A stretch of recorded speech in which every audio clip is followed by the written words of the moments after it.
Hey guys, welcome back to my channel. If you've been here for a while, you know that this is my 10th year of living in Italy, hence this whole series of new chats, new videos.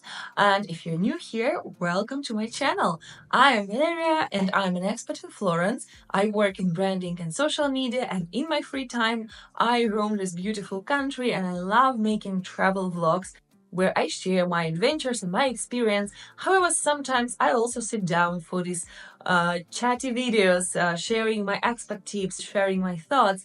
And today I wanted to share some reflections, some thoughts on how my perspective on Italy and life here has changed over the past 10 years and what would I've done differently if I was moving to Italy now for the first time.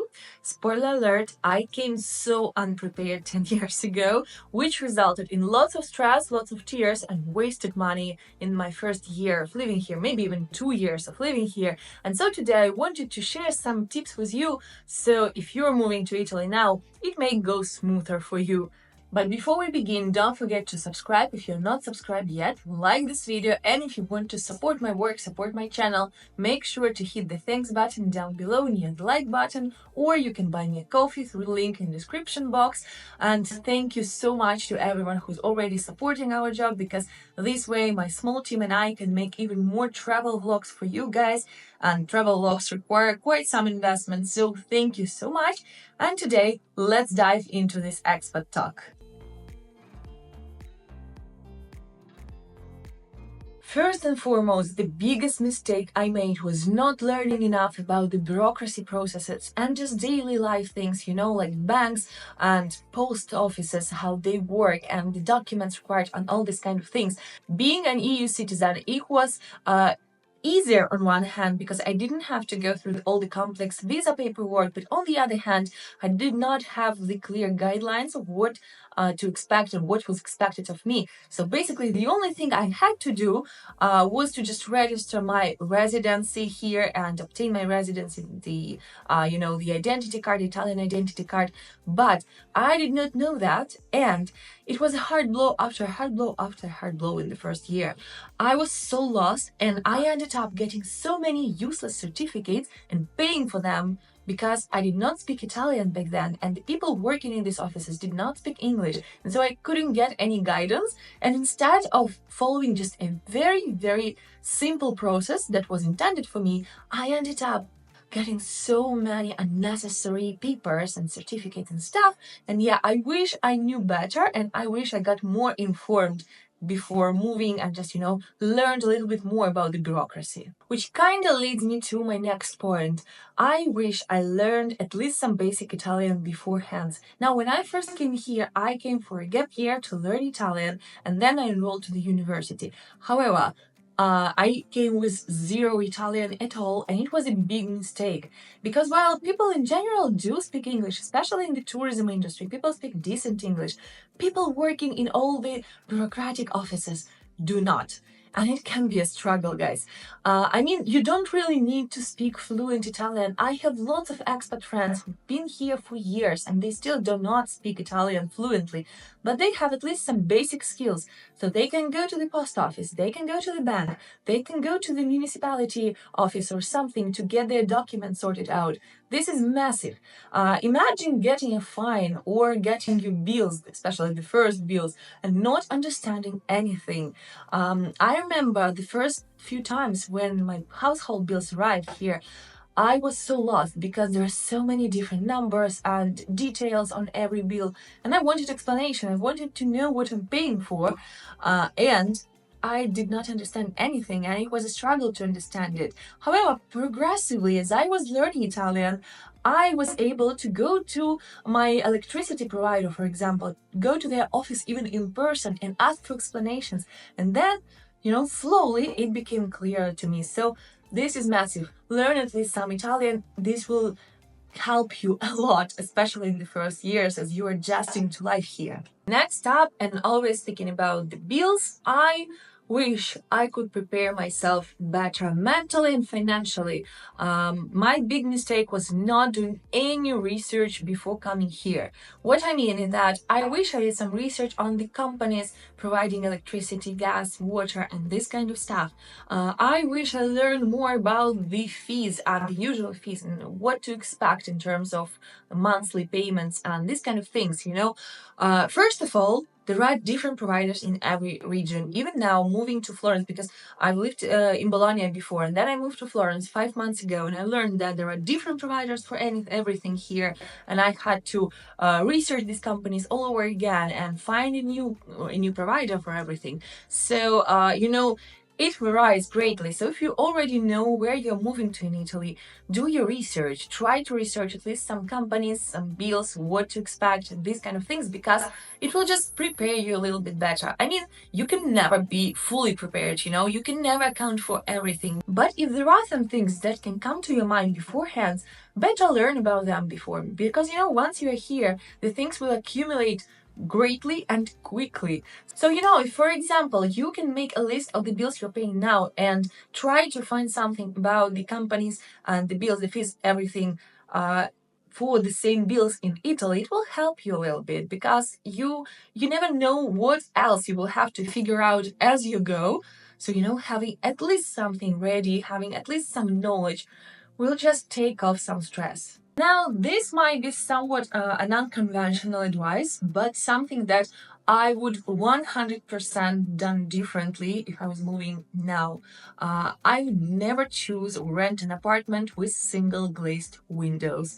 I know this is definitely not the first thing that comes to your mind when looking for an apartment, and it is stressful when you are searching for a place to rent in Italy.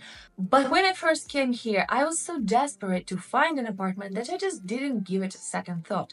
So I went into that place with single glazed windows, and guys, they do not withstand Italian winters. Winters are humid here, and the humidity inside is getting crazy with single glazed windows, and it produces mold. And double glazed windows have become my non-negotiables ever since.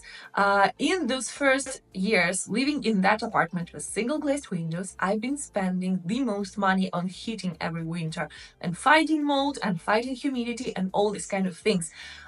There are so many places, so many apartments in Italy with single glazed windows, and they may have their benefits, but guys, they're not made for the Italian winters, especially if you are in northern Italy or even central Italy.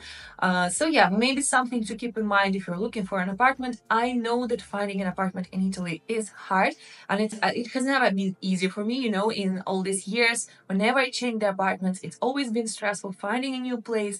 But yeah, this is just something I will not negotiate.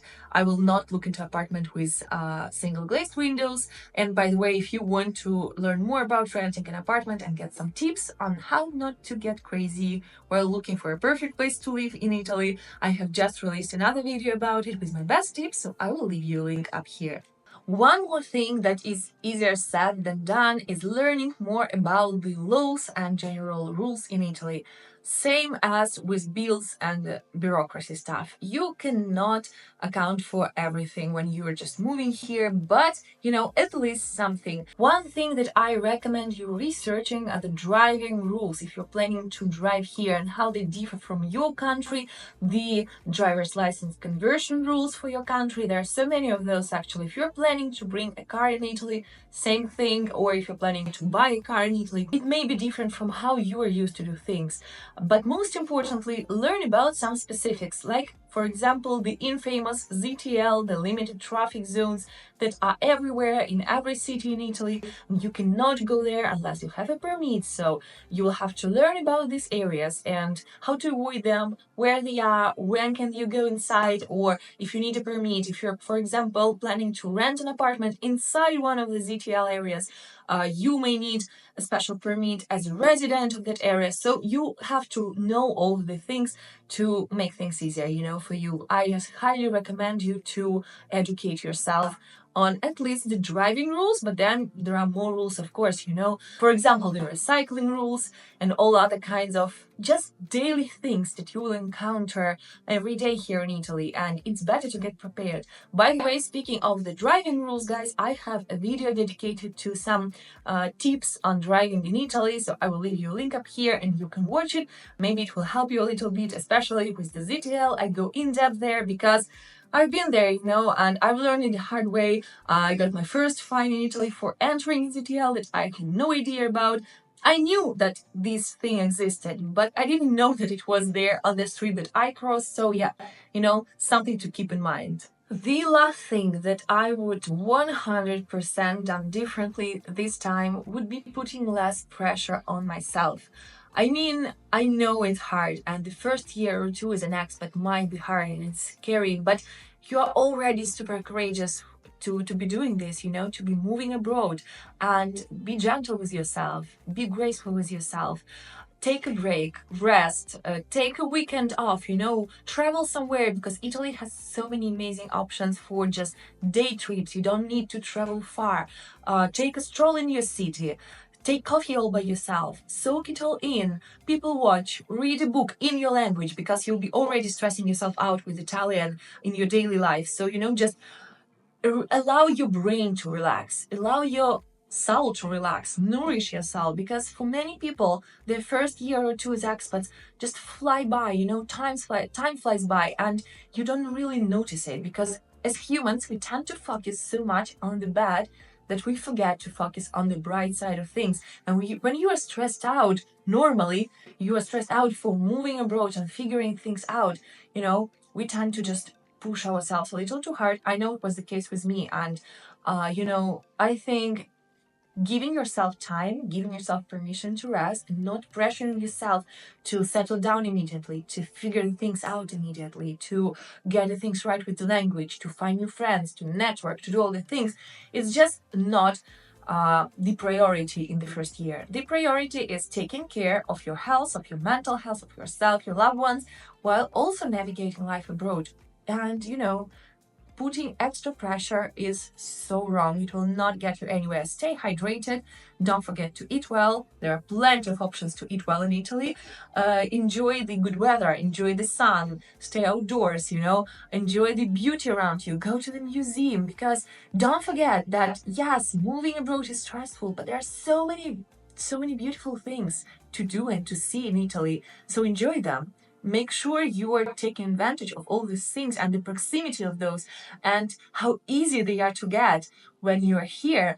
And this will balance out all of the more, you know, the tougher sides of moving abroad and becoming an expat. And that's it, guys. I hope that this video was helpful. And well, I know that it is always stressful to be moving abroad. Remember that it is just a stage of adjusting, you know, and once you get in the role of it, it will get easier and it will get just way more pleasurable, and you'll be able to fully enjoy the country you're in, because I feel like these tips apply to Italy, yes, but also to many other countries, you know. And I just wanted to remind you that you're incredibly courageous for moving abroad, and you are doing great wherever you are doing great no matter what stage you are at. And if you're just preparing to move abroad, if you're just in the planning stage, make sure to prepare for as many things as you can, so that it gets easier once you are met with the things you couldn't prepare for or you couldn't think of beforehand. So yeah, guys, once again, I remind you to subscribe to my channel, like and comment this video. Tell me a little bit more about your own expat journey. Tell me if you're planning to move to Italy, or maybe you've been an expat in Italy for some time. How was it for you, your first year or two in Italy? I would love to see, you know, different perspectives and different opinions, because obviously the things I was talking about in my video were from my personal perspectives. Maybe it was different for somebody. I don't know, maybe you did not put any pressure on yourself. Maybe you figured it out immediately, although I doubt anyone really does that. Anyway, I'd love to hear from you. And yeah, having said that, thank you so much for being here. Thank you for watching this video. Please enjoy your day and best of luck if you are moving anywhere in the world.